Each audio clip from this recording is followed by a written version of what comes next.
Oh, some of you are awake. I'm not checking my social media. I am, in fact, setting a timer, which you'll all be relieved to know. There's so many things to turn on these days. I don't know about you, but I need prayer. So let's start that way. Father in heaven, gracious God, you are an awesome God, and we live in your presence, whether we want to admit it or not sometimes, Father. I just pray that you would help us to feel your presence today. I pray that the message that I bring might speak to your people, that I might not stand in the way, and that you might speak to hearts and minds, and that I might leave here changed. In Jesus' name, amen. Right, now I can start. So when I was at school, hang on, can I have a... there we go. So when I was in school, I had a favourite class. Now the class was technical drawing. And technical drawing, basically they're teaching students how to draw drawings of things that can be used for building in engineering or building architecture or those sorts of things. Most of these drawings are flat. They're just like patterns that you would use to cut out and manufacture things with. But there's one type of drawing which I really liked, and that was the perspective drawing. Now the reason I liked it was because it actually was near enough to real life that you could see something, you could envision something. And one day a major piece of assessment came along, and to my surprise it was actually just do a perspective drawing. That was the whole thing. Take an A3 piece of paper, which is about the size of this thing here, and choose an object that you have, measure it up, and draw it as a perspective drawing. So I chose one of these little guys because I liked my little model trucks, and I thought, that'd be great to do that. So I got home, I stuck it to the desk of I put on my dad's drawing board. Dad has a drawing board at home. I got him a big piece of paper and I started drawing, which was probably a mistake. When I started measuring, and then I drew again, and I drew again.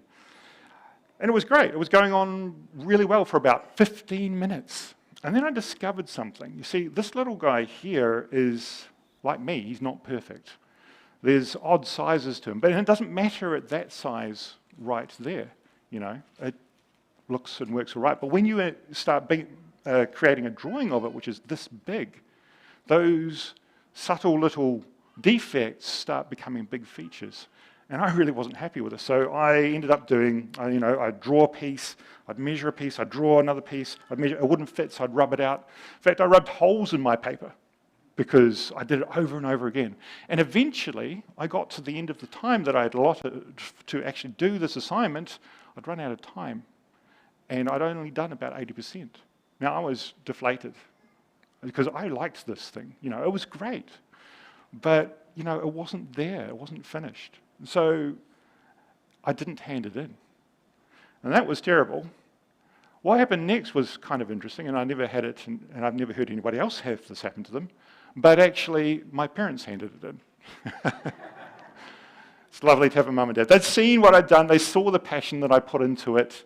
They saw the time, and they actually saw it. And it was a pretty cool drawing. I liked it myself. But it wasn't finished. My teacher, he came to me and he said, look, can I keep the drawing? I'm kind of like, sure, and I like it. And then he said and I was like, why? And he said, well, if you had handed this drawing in, you would have had a really good mark. In fact, I'm going to use it to show other students how to do perspective drawings. And I'm like, but it's not finished. I was blind to the fact, as he elaborated later on, that I'd actually done everything required of me. I had demonstrated that I understood perspective drawing. I had used all of the tools and all of the techniques. I could have handed it in and got a really good mark. But I was blind to that because I was distracted by something else. It's not really necessary to have a completely finished picture to get the point across. In fact, often it's not needed at all. Artists like this do things like this. Now, this is a sketch by Leonardo da Vinci, and it's of a man holding a flag. Now, you wouldn't know that he's in the middle of a battle, But Leonardo wanted to know how this person would look, how he should hold the flag, etc., how he would get that meaning across in his picture. And so that's all that he did. He just drew that one thing. And artists call this a study, right? To prove a point, to get a message across. Now, in the same way, God paints a picture of Jesus using the Bible. Now, he doesn't paint in all the pictures, all the details about Jesus. He doesn't tell us, how long his toenails were. He doesn't tell us what the color of his hair was or the sound of his voice. He doesn't tell us any of those sorts of things, but he gives us enough detail that we can see a really good picture of him and make a decision for life based on how we see him. When you get into the book of John, this is the Gospel of John, in particular, he focuses on Jesus as the Son of God or the Son of Man. These two terms are not completely interchangeable, but they're pretty much the same. And he calls the details that he sketches out signs. They're there to prove something. They're there to prove a point. And using these signs, John presents evidence to the reader that Jesus is the Son of God. In John 20, verses 30 and 31, he says, "Then Jesus did many other miraculous signs in his disciples' presence, signs that are not recorded in the scroll." Because God's doing a sketch in John. He doesn't need to reveal everything. He wants you to focus. He wants us to focus on Jesus as the Son of God. And he goes on to say, "But these things are written so that you will believe that Jesus is the Christ, God's Son, and that believing you will have life in his name." That's the point. So today we're in chapter 9 of John, and this is the account of the man who was born blind who Jesus heals. And the question that I want us to consider as we go through this is, how do you see Jesus? How do I see Jesus? How do we see Jesus? Because we're going to see a whole bunch of people who have difficulty seeing Jesus for one reason or another, much like that I had difficulty seeing that actually my assignment was complete. So where is he? He's here in my pocket. Okay, let me just put this on. My big head in there. Well, thank you for having me here. Michael has invited me to give my version of being given sight after being born blind and growing up blind. These days I can see all of you, but 2,000 years ago I was born blind, and for my parents this was a major disaster. You see, in our culture in Jerusalem, when you were born blind, people thought that somebody had sinned to make you that way. It was just a question of who. It was you or your parents. And because of this, because of this major sin, this stigma, if you like, then people reacted to you badly. Some, mostly the religious leaders, they wouldn't come near you. They wouldn't come near within 2 meters of you. Now, you've all heard of social distancing, right? That's this distance here, by the way. 2 meters. We did that last year, right? But so the thing that we just did, welcoming this young child into our community, that would never happen. I would be outcast, and so would my parents by proxy as well. In their minds, though, I was getting what I deserved because this was the payment for my sin. I was going to be blind for life. There were other people who looked at me differently as well, and they would mistakenly think that my blindness spread to other areas, that I was stupid in some way. Now, sure, it limited what I could do physically. I couldn't walk anywhere and see you guys. Reading the newspaper was never going to be a thing. But I still could listen. I could still hear. I could still understand. And my parents, being good Jewish parents, following the Torah, taught me about all of those old scriptures. And I was fascinated by the accounts of the prophets. Because, they actually healed people, right? And, well, I'd love it. I was also fascinated by the Messiah, this guy who was going to come in the future and lead us. And he was going to make everything right. Maybe he could make things right for me too. This was an amazing person who was going to come and rescue us and give us life and redeem us. I was blind. I wasn't stupid. So nothing really happened for me until I grew up. When I grew up, there was not a lot of choice in the job front. It was pretty much begging outside the temple door. So any day after my 13th birthday, you'd find this blind man sitting outside the temple, rattling his cup. Now the problem with this, the problem was that was where I was going to be forever, pretty much. I would be sitting there, I'd be waiting for pilgrims who would come every Sabbath. They would start down there in the Pool of Siloam, and they'd come up the street, up this very steep hill, about a kilometre in length, and then they would go into the temple to worship. And we would sit there rattling our cup, and we would pick up the odd piece of coin. Basically, we'd be working the crowd.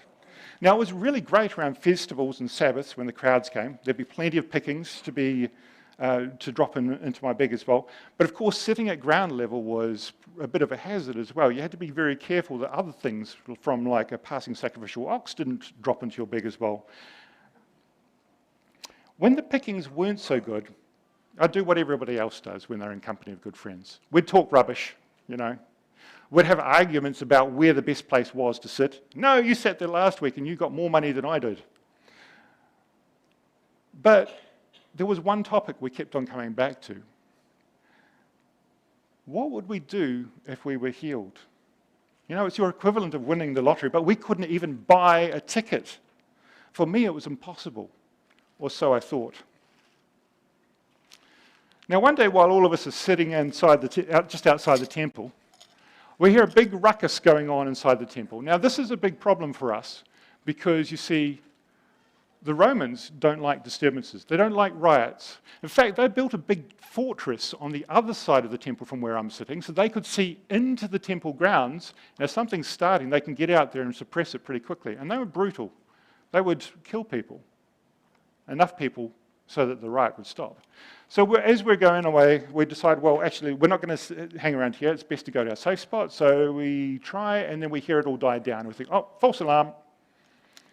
So we go back and we settle down again. Now, while I'm doing this, I hear the calm footsteps of a group of men approaching me, close to me. One in particular I can tell is heading straight towards me. And this is unusual because, you know, most people like walk by and throw coins in from a distance. Sometimes it's a game for them. So he's leading, and I can hear the others behind him, and they are saying the usual tripe. Who sinned, this man or his parents? Which, of course, you know, oh, it's just crazy. I don't know how they could justify that. But this time, something different happens. This time, he stops. That leader who's coming towards me, he stops. He turns around. I can hear him talking to them. And he says, he just shuts them down. He says, like, neither this man or his parents would have sinned. Now, this stunned me so much that I'm not listening to the rest of what he's saying. Nobody thinks twice about me. It's completely bizarre. How did he even know my situation or who I am or what my family situation was? But you see, this is also awesome. Whatever the reason it was great to hear somebody on my side for a change. This is not society's attitude towards me. Now, it turns out that this chap, is actually the Jesus guy from up north. And we've heard about him. He's a preacher and he's a legend. What he's been doing over the last little while is amazing.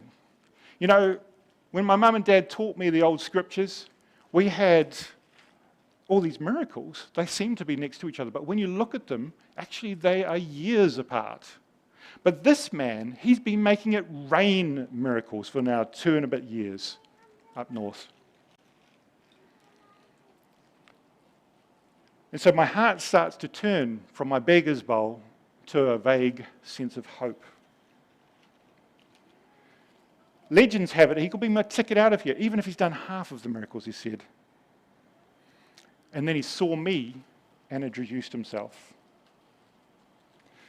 Then setting my hopes on fire, he says to me, he just gets right to the point. He says, do you want to see? And, you know, I'm thinking, well, do fish swim? of course I want to see. But I'm a little bit nervous because this is a rabbi, and we us beggars, we don't communicate with this level of person. So I make some sort of joke about, yeah, maybe, could you spare a miracle, right?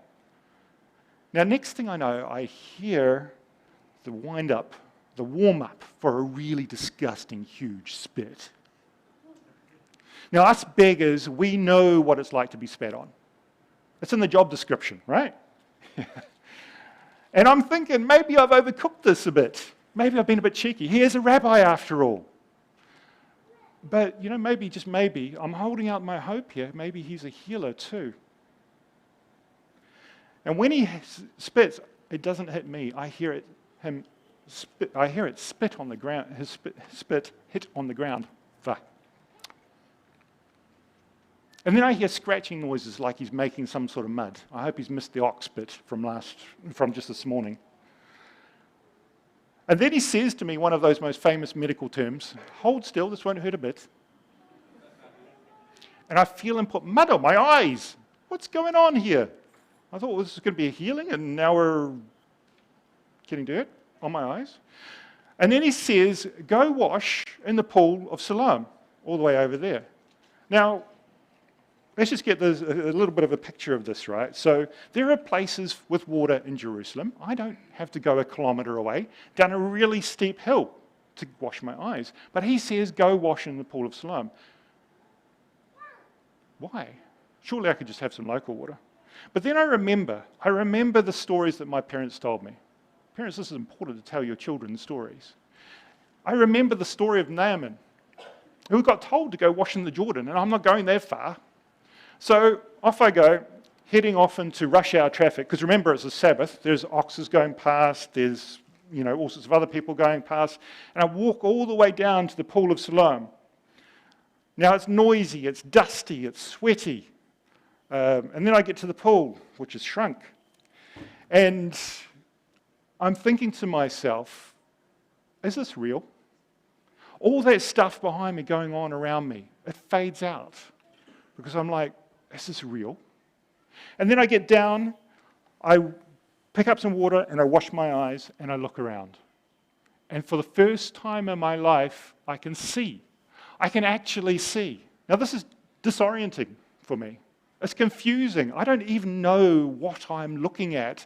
It's bright out here after all those years of being blind. And so, a little bit wobbly, I walk slowly back up the hill with all the rest of the pilgrims back up to the temple. Because where else am I going to go? I just go back to where I was before. And maybe Jesus is still here. So I'm standing there, I'm looking around, putting names into things. I'm saying, oh, look, hey, so that's what Eli looks like. And, oh, okay, well, hey, there's an ox. But after I get over this astonishment of actually seeing for the first time, I now look and I'm going like, I want to see Jesus. This man, where is he? He's not here anymore. And I can't help but think, well, actually, he sent me all the way over there, so it takes me like an hour to go down there and get back, so he's not in the picture when I get back. And how would I even know who he was? Because I didn't see him in the first place. So I think, well, the way to know is actually, if I listen really closely, I could recognize his voice. But there's a lot going on. There's mooing, there's shouting, there is people rattling tins around the place. It's not helping me. And I'm standing there, just standing. So I start listening in the road. And I start hearing other things. I don't hear him. I hear some words. Is this not he who sat and begged? One person said. Another said, it's him. Other people were skeptical, saying, look, it's not him, it just looks like him. I answered to myself and said, yeah, it's me. Now this got my friends and colleagues and neighbours talking. Finally, one of us had been healed. This is that dream that we all had, that we were all discussing, okay? This was it. And naturally, they were curious about how. So they asked me, how were your eyes open, they asked me. So I told them, a man called Jesus made clay and anointed my eyes, and he said to me, Go to the pool of Siloam and wash. So I went and I received my sight. Pretty simple. Now they wanted to know where he was. Where is he, they asked. I had no idea, so I just told them, look, I don't know, I'm sorry. I was trying to find out, but he's not really here anymore. And I'm sure this probably disappointed them because, if he's healed me, maybe he could remedy their problem too. In fact, here's a question I'm not going to answer, but it did occur to me at the time. Why didn't he heal everybody? If he had all that power, and he's done all these miracles, why didn't he heal everybody? Why just me? But really, it didn't really matter at the moment because he wasn't here anymore to ask.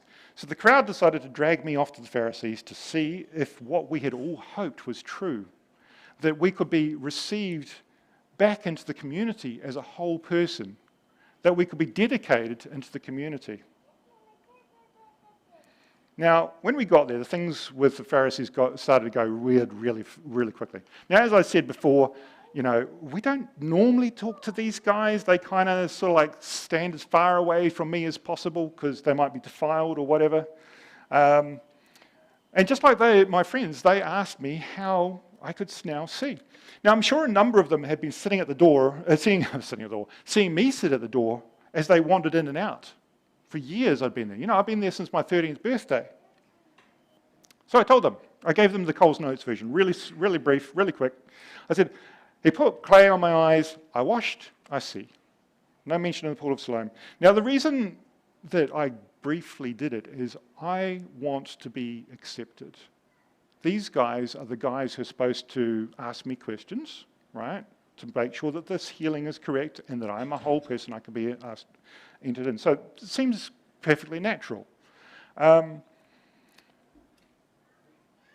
then they start arguing about whether or not it was a sin. I'm like, what? How can healing be a sin? I mean, it's ludicrous enough that they would think that a baby could sin and cause his own blindness. How do you do that while you're inside your mother? That's incredible. But now this man is not from God because he doesn't keep the Sabbath, some said. And others responded, how can a man who is a sinner do such signs? Now, I knew these guys were pretty pragmatic, actually, about their laws. They tended to make them up as they needed to.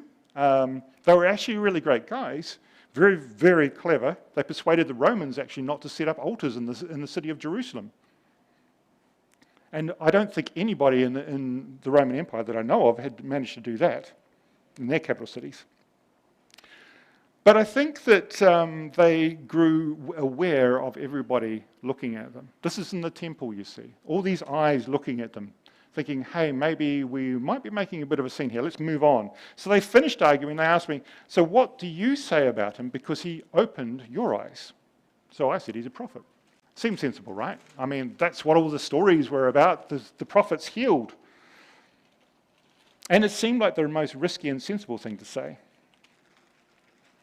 But they didn't believe that. They didn't believe that I was being healed. They doubted that I'd been blind from birth. So they called for my parents. Parents feature quite heavily in this, don't they? To see if I'd really been born blind. So I stood off to one side of the noisy, smelly temple, watching things going on, fascinated because, it was the first time I'd seen any of this. Tell you what was the other thing that was really interesting was this was the first time I'd seen my parents. And I could tell, even after having been blind, that they were nervous when they walked in. So I'm standing off to one side, and the Pharisees asked my parents two questions, not waiting for my parents to answer. They just said, look, is this your son who you say, notice the accusatory tone here, who you say was born blind, but by what means now does he see? So my parents answered and said, yep, we know this is our son, and we know that he was born blind, but by what means he sees now, we don't know, or who opened his eyes, we do not know. He is of age, go ask him. They wanted to get out of the limelight as quickly as possible because they knew they were in the danger zone. Get out of the reach of the blast radius. Now, it turns out later I found out that they actually knew. But they were worried, they were concerned that they would be put out of the synagogue, put out of the community, put out of society, and become like me, an outcast. So the Pharisees, they no luck with the parents, obviously. So they call me back in. They say, "Give God the glory. We know this man is a sinner." See, having been unable to prove that what had happened was illegal, and unable to prove that, and having proved that the healing was real, if nothing else, they were now attacking the character of Jesus. It's interesting also, and this is the thing which really disturbed me, this was a demand, not a question, right? Surely if they were questioning me, they would have asked something. And it started to occur to me that maybe they'd come to a conclusion already that Jesus was a fake. That's really what they were saying. Hey, Jesus is a fraud. Agree with us. But you see, I didn't know anything about whether he was a sinner or not. All I could do was repeat what I'd already told them. I said to them, whether he's a sinner or not, I don't know. One thing I know, though, I was blind and now I see.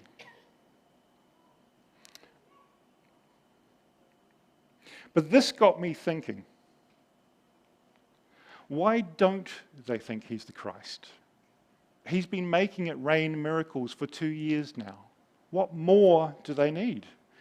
Have they seen him? Have they seen something that I haven't seen him? Or are they looking at him like they look at me as an outcast? Was this man Jesus, a rabbi, an outcast too? You see, Jesus has seen me. He'd talked with me. He healed me like one of the prophets of old. I experienced him. He is real to me.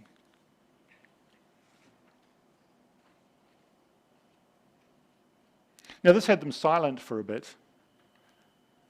I guess they had a lot to think about. Now, when I look back at it now, I can tell that they were fuming and scheming. So they tried one last thing, having failed with everything else. They did a small variation on how did he open your eyes. They said, what did he do to you? How did he open your eyes? Now, what they're implying here is they thought, well, in modern terms, that somebody had got out a scalpel and actually done some medical things to my eyes, and it wasn't a supernatural event either. They were questioning whether or not God had healed me. I was frustrated. It was obvious to me. It seemed to me that these people were trying to deny everything, every evidence which came in front of them. They were challenging. It was more of an inquisition than an investigation. I got the sense that these people had made up their mind about the healing, about Jesus, and by association about me too. So I asked them, cheeky, I asked them if they'd like to be Jesus students. I told you I know what I know already, and you didn't listen. Why do you want to hear it again? Do you also want to become his disciples? Now, some might think that I was being a bit sarcastic at this point, and just maybe I was, just a little. Maybe I shouldn't have shown my frustration either. I mean, these were the guys, the teachers of Israel sitting in front of me. This was the law of Israel sitting in front of me. This was the government of Israel. They'd pushed the Romans out to the coastal town. The Romans didn't use Jerusalem as the seat of power. These guys were in charge. They were the power show. You know what? As soon as I'd finished speaking, they lost the plot. Angry, they shouted at me, "You are his disciple, but we are Moses' disciple.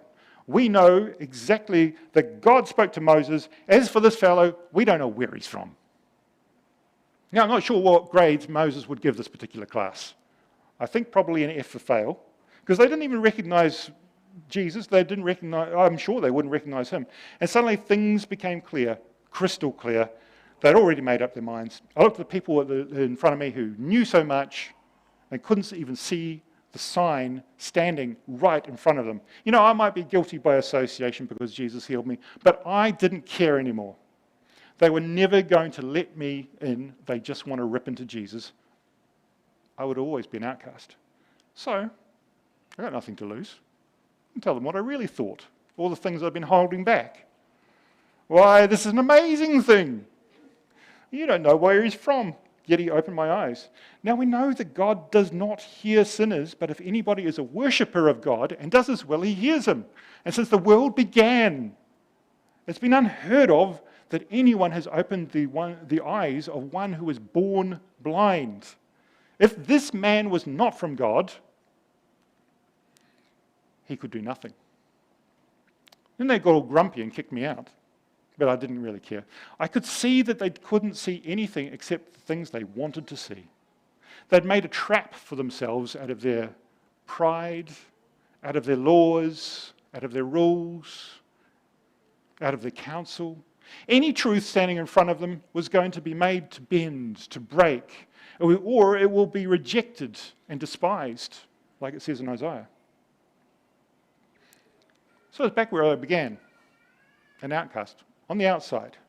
Well, not quite where I began. I had this good sense to move away from the temple because I don't think life expectancy would be great just sitting on the doorstep again. So I made myself scarce. But now as a whole person, at least physically whole, even if I wasn't connected to the community, I wasn't welcomed in. I wasn't dedicated. So the question wasn't what next? There were people who had left Jerusalem, who had left Israel for other places, and I thought, well, maybe I should go and, start anew, start afresh somewhere. But before I go, I really want to find this Jesus, because there's one question I have. The one question that the Pharisees were denying all this time. The one thing which they got everybody scared. I'm thinking, could it be? Now, while I was thinking about this, I hear the calm footsteps of a bunch of people close to me. And one in particular, I can tell he's heading straight for me. Now, the others are complaining because they're walking all over the show trying to find me. I can hear that. As well as talking casual rubbish of friends. You know how it works. And I turn around and I see a rough but kind-looking man staring straight at me. And as he speaks, I recognize his voice. And this rabbi of the north asks almost the question that I was going to ask. He says to me, "Do you believe in the Son of God?" Man, he gets direct to the point. I guess he didn't want to waste any time. Now, you have to remember that I've still got this baggage from childhood. It's not hugely a problem. But in my mind, miracles are part of the stories of days gone by. I don't know if it's like that for you, but... And the Christ, a man of another time as well. He wasn't supposed to be here, standing in front of me. He wasn't supposed to be this man. He's supposed to be a man of another time. It had been hundreds of years since God had last spoke to his people like he was speaking to us now. Now here was this man asking me if I really believed, but is he really the Christ, the Son of God? The thing which the Pharisees had been denying for so long. So I asked my question, "Who is he, sir, that I may believe in him?" I replied. And he said to me, "You have both seen him, and it is he who is talking with you." And then I said, "Lord, I believe." And I worshipped him there. Now, overcome with my face pressed into the dirt, getting dirty for the second time today, at Jesus' feet, I knew that I had seen the Christ, and it felt so right. I had experienced him. It was nothing like I expected, and I didn't care anymore about my expectations. I knew that he had just given me a much better life, something the Pharisees and the society and all those other things could never give me. It was certainly nothing like what the Pharisees had thought or expected as well. They remained blind. And when he helped me to my feet, he explained to me what I'd just been through, what I had just seen. He said, "For judgment I've come into this world, so that those who do not see may see." Yeah, well, yeah, I see that now. "And those who see may be made blind." And I've got to say, yeah, I ran into a few of those guys today. It all made perfect sense. I hadn't known anything about him, but I was ready to accept him. But clearly the Pharisees, who should have known him, had chosen to reject him. Now, from that time on, I followed Jesus. Well, apart from going back to the pool of Siloam to wash. I had a dirty face again for the second time. Now, here's what I learned that day. For me to see Jesus, I had to let go of my dreams and my doubts and my expectations, to break open that little box I wanted to put him into. Others tried to fit Jesus into the thinking, and he broke the mold that they wanted him to fit, and they just rejected him outright because he did that. Even when it became obvious that Jesus is the Christ, they just point blank refused to accept him.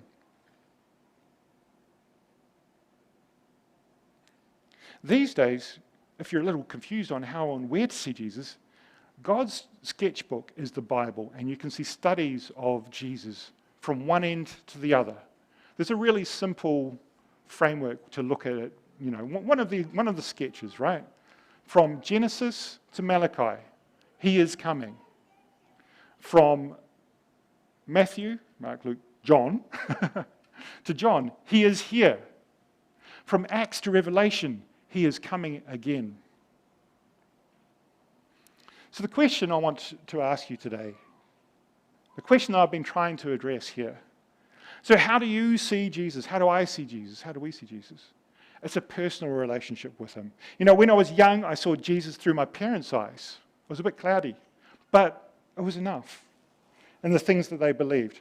Are you looking at Jesus through somebody else's eyes? Are you looking at him through your parents' eyes? Are you looking at him through a pet preacher's eyes? Are you looking at him through some other person's eyes? God has given you sketches. God has given you studies of him. Go look for yourselves. I even brought into our religious leaders' ideas for a while.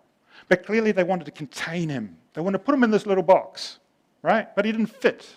Because you see, Jesus, as it says in the beginning of John, he made the world. And if the box couldn't fit the world in it, how would it fit Jesus, who made and was bigger than all of creation in it? Have you made for a box for him too? You know, as Christians and non-Christians, we have expectations about what we believe God to be. Can we put those expectations aside and read and see who he really is? And if you've seen him, but you've not believed, what's keeping you from actually agreeing with him, actually accepting him, actually living with him? Or do you see the Son of God as God presents him in his word? Or do you know the Son of God? Is your heart prepared to be changed by him? Will you let him in and surrender your life? You know, to be an outcast to the world like me, but alive in him. Will you worship him with me? How do you see Jesus?